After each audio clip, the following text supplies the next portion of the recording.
This is Mark and Charity's Coffee Podcast. It is the Mark and Charity Coffee Podcast for Monday, January 30th. Really the charity podcast today. Mark is out, down and out today. Received a message from him overnight saying he wasn't feeling that well, so was going to take the day today, rest up, and hopefully return tomorrow. And that is the hope. We'll keep our fingers crossed. My goodness. The hope is he didn't have what I had a couple of weeks ago, because it would be more than a day. And we were texting back and forth over the weekend as well because of football that continued. But I do hope Mark is feeling better quickly, and that it is just a day where he needs to rest. There's so much going around. I know we still have the sniffles through our house. It's kind of passed through all of us. And it is the season, right? It's cold and flu season, and everybody's trying to protect themselves and be as best they can, as good as they can with it all. So if you are suffering as well right now, our thoughts are with you too. But it was also a big weekend because, as I mentioned right off the hop there, yes, football. Our playoff pool here at the station wrapped up, as did the playoff season itself. The two final games went between Kansas City and San Francisco, and then Cincinnati and the Philadelphia Eagles played yesterday. And I was so excited Friday when I saw our picks, because along with the listeners who were encouraged to go to our website and enter and play along, great prize coming up as well that we'll give away. We, as the staff, were encouraged to play along as well. And going into the weekend, it wasn't a perfect score, but I know Mark and I were neck and neck. And I believe Emily was I think she might be one pick behind us. But when we went into the weekend, Mark and I had the same picks. We both thought Kansas City and San Francisco would be the two teams to wrap up the weekend. And that's boring. When you pick the same teams, there's really no fun in that. So then when I saw Emily's picks, and she went with Cincinnati and Philadelphia, so she didn't even change one of them. She went with total opposite. I was just so excited. I thought, finally, okay, this is going to be good. Now we have someone to compete against. And thankfully and happily, all of us came away with a win. Mark and I with Kansas City, and Emily with Philadelphia. But a bit of an upset there, because Mark's been calling San Francisco through it all. He really thought San Francisco would be in the Super Bowl. He one of the two final teams. So I was kind of hoping to get his input on that as well today. But with him being off, we've got to hold off at least another day before we get his thoughts. But congratulations to Emily, of course, for picking Philadelphia, and congratulations to Mark and I for going with Kansas City. That has been set now. So Super Bowl Sunday, mark your calendars, February the 12th. And I mentioned the prize pack that we had for those who did play along with our playoff pool. We're going to do that a week from today. So even though the playoffs are done, no clear-cut winner. A few of those who entered all tied. So from that tie, we'll make the draw next Monday for the $250 gift card to M&M Meats and the 75-inch LED TV from the Brick. So that's going to be exciting, and we'll do that next Monday. Now, if you're thinking, now that I know who's playing Super Bowl, I might want to go to Arizona and catch the game. And why not? Two great teams, and Rihanna's doing the halftime show. Well, be ready to dig deep, because also out, now that the teams have been picked, are tickets to the game. And last night, after it was decided and everything was finalized, ticket prices skyrocketed, especially on the secondary market. So the cheapest ticket available for Super Bowl now is just under $6,000. $5,710 is what you're going to pay for the nosebleed seats. And that's just one ticket. The most expensive ticket, get ready to dig even deeper, $37,408. That's right down on the field. So if you want to be up and close with the players, and you want to be right there when Rihanna hits the stage, get ready to pay just over $37,000. And again, that is one ticket. And I have a feeling, and that's today. So give it a week. When we're a week away from Super Bowl, if there's any tickets still available, you know that price is going to go up. And we haven't even touched on the commercials yet. And that's going to come as well over the next couple of weeks. We'll really start to dive into it. It's pretty exciting. I am not a football fan, but I will say I do enjoy this time of year. I love jumping on the bandwagon and getting caught up in the excitement and just having some fun. And this time of year especially, don't we all want that?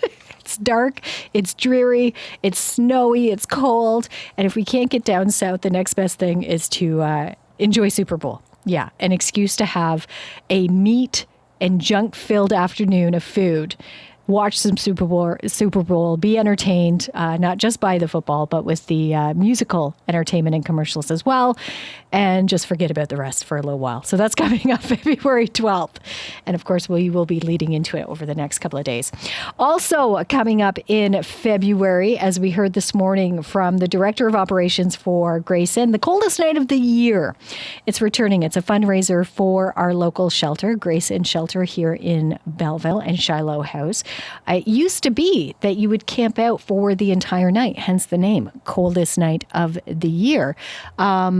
Same name, a little different now for this event. Now you spend just a few hours, not the entire night, outdoors, and it's become a walk. So you can walk 2 kilometers or you can do the 5K walk.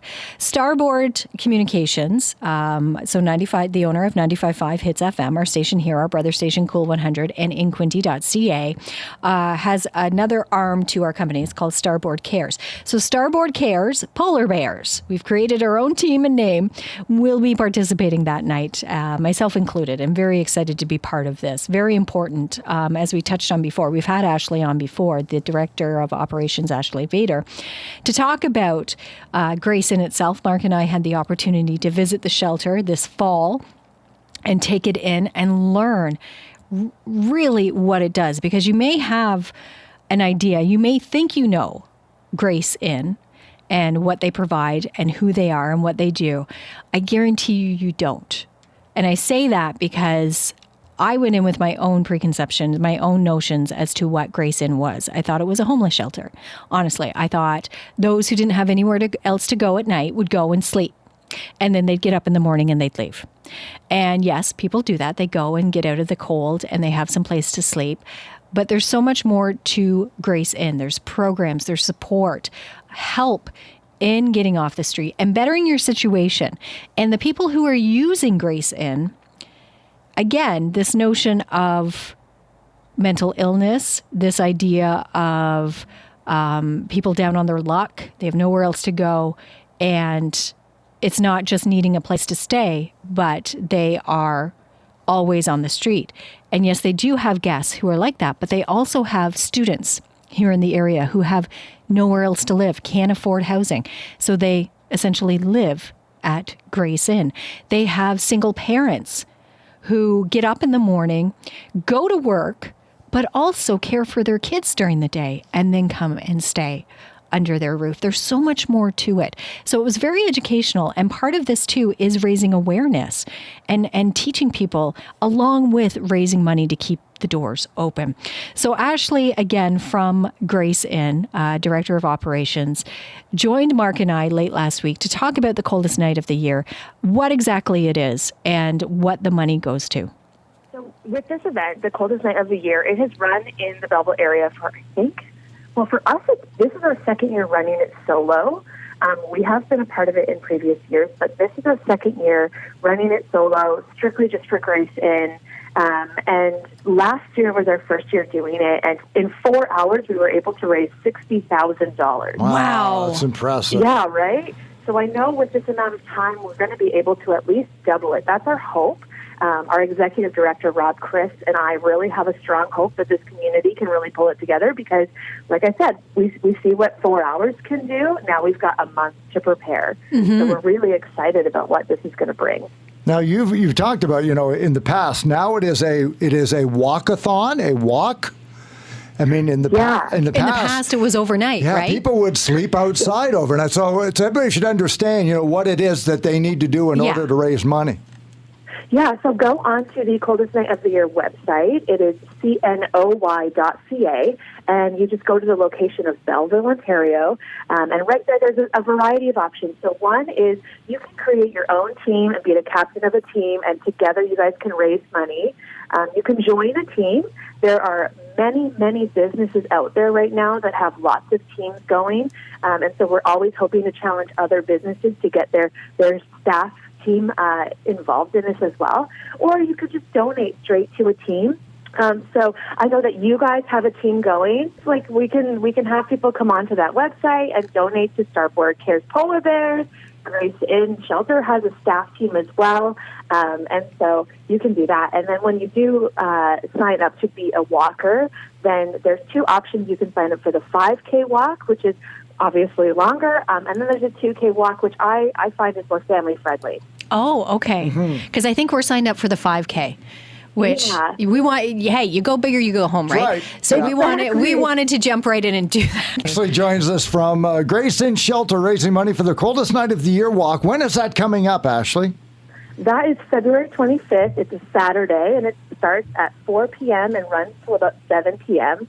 And in that time, there are some stops along the way. There will be some cheerleaders, and then you can come back to the shelter and get some hot soup, warm beverages. And last year we had some fires going, some bonfires, so we're really hoping to bring that back again this year to warm everybody up. The money raised from this, Ashley, how important is it to you? What's it going to go towards? We not only do the overnight stay at the shelter, which is kind of the baseline of what we do, but we do an evening meal, which is not funded by anything else outside of this type of donation or fundraising. And so a hot meal at nighttime, it goes towards our Shiloh house, which houses 6 male-identifying individuals right now. We also are connected with Hastings County to run the isolation site and administer the after-hours program.